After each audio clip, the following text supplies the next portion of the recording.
If you constantly notice tons of lower back tension when doing moves like this in the gym, or maybe for you, it shows up in almost every activity, and yet no damage has been found, this video is for you. I'm gonna break down 3 drills that you could do every day for 2 weeks to start noticing a reduction in tension and gaining access to more motion at the hips and lower back.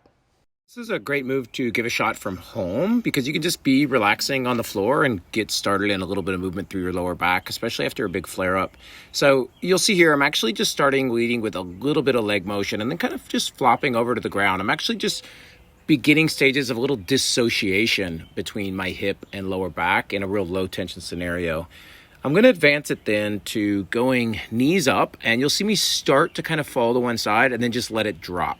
And then I'm going to push myself back into the start position and do it again. This is introducing that dissociation with a little more load. And then what I can do from there is progress it to just leading with one leg. Now my arms are really limp. I'm reaching to the sky and then really leading from that leg. I'm going to get a little more rotation through that hip and back and also drive some hip internal rotation on that bottom leg, which is great to see.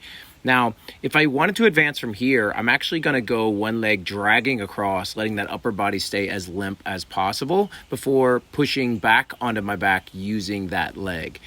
I can also do this just in a little different way. It's a little less aggressive on the lower back, and it's reaching through the arm. Give this one a shot. The hook lying tilt with arm bar does 3 big things.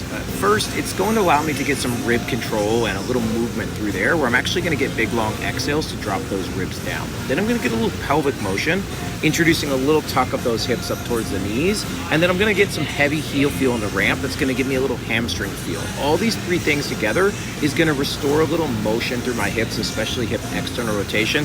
Adding the arm bar is just kind of icing on the cake. The head turn actually introduces even more motion up the chain, so you're going to feel really nice afterwards.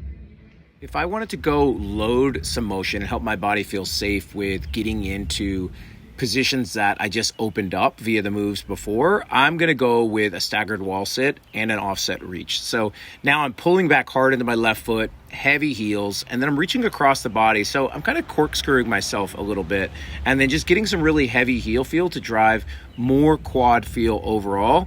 About 5 long breaths on this one.